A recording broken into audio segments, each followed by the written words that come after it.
The number one question I get asked from therapists, from practitioners, and just general people that are sensitive to energy is, how do I protect myself from these negative energies that affect me on a day-to-day basis?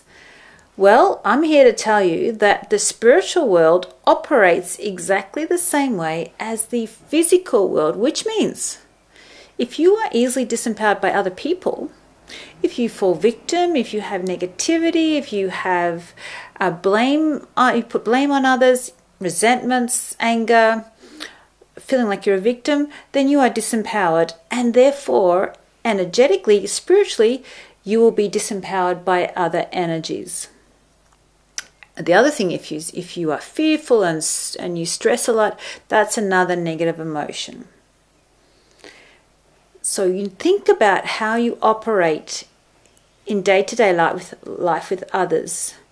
Do you feel supported, uplifted? Do you feel that you're in your power when you're with them? Do you feel you can be truly you? You need to be truly you. You need to live in your integrity, and you need to be able to express yourself as you. And you feel comfortable with that. And when you do that, then you're in your power, and you cannot be disempowered by others, the same as negative energies. The causes of negative energies are vast. I recalled my healing career, many negative energies jumping on me, around me, in the house. I even walked into one once. The things that can happen is electrical items blow up, computers blow up, vacuum cleaners, air conditioners, all that sort of thing. They turn off, they blow up. The other thing is, you attract negative people, or people that are crazy or weird, or people that just ring up. Really weird stuff can happen. It comes to you. That's another sign of a negative energy. When you have accidents, even car accidents, or things are just blocked and they're not flowing, that's another sign of a negative energy. The other thing is physical signs within you. You have anxiety, stress, you can't think, you've got this brain fog. Your heart palpitations, anxious, all of that, panic attacks, all of that is another sign that there's negative energies around you and you have been disempowered by them. So my answer is that once you clean up your energy field, you start taking out the fears that have been stored in your body, you release your anxieties, you heal yourself, you begin to love yourself, then you are empowered, and then you stand in your power with other people, and the same will be in the energetic field. That's really all I can say, is you get yourself in your power in this life. Spiritually, you'll be in your power. I have had that personal journey myself. I've had fears of negative energies, and yes, they attached to me when I had fears. I had negative emotions stored in me, so there was some way they could attach. So when I cleared that, then there's no attachment. In fact, I go the other way. I bless people, I focus on the positive, I tell good stories, I have supportive people around me, I don't sacrifice myself, and I don't compromise myself. So I'm always centered and aligned. So very rare do I even encounter them now, because I have attuned myself and become and changed myself to a point where I feel really aligned and balanced, and there's a light around me, so there's nothing for them to attach. Now, these are some of the skills that we teach in the live training, cleaning up your energy field, because sometimes there are negative cords and attachments you have way from your past, from your childhood, from situations that are stuck and ingrained in your energy field.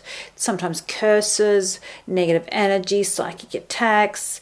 We haven't healed from traumas, so there's still that hurt stuck there that just stay in our energy field. So in the live training, we shift it all, release it all. Very, very powerful shifts that occurred that bring you much more in your power, much more lighter energy, and much more freer.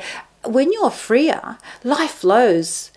It's just incredible that that the change that can happen is like a whole other door opens for so much good and light and amazingness. Like you shut that door and another door opens for a whole new career, a whole new person to meet. Just incredible what can happen by when you clean up your energy field, release the negativity, heal yourself, and you go forward in your power. You are the creator of your life, and if you really recognize that, then you're totally in control.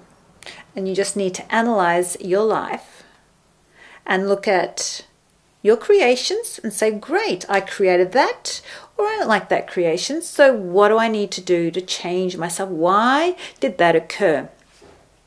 The Forensic Healing course very much teaches you how to make sense of that, because we have the profile and we identify your patterns.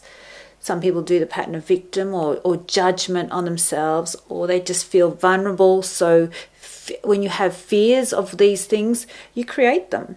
And then there's always the age of when things were embedded in someone's life, usually childhood, but it creates a program that we keep on doing. So that needs to be erased. And then take off anything else that comes up, do healings on things, release negativity, release toxins from the body, align meridians.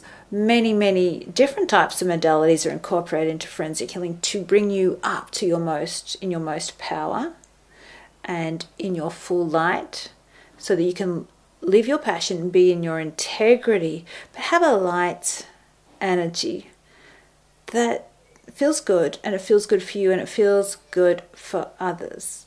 So I send you blessings and love, that you may always be protected by angels, that you may have the light around you, that you may feel supported, that you may attract flow in your life, and good people around you always.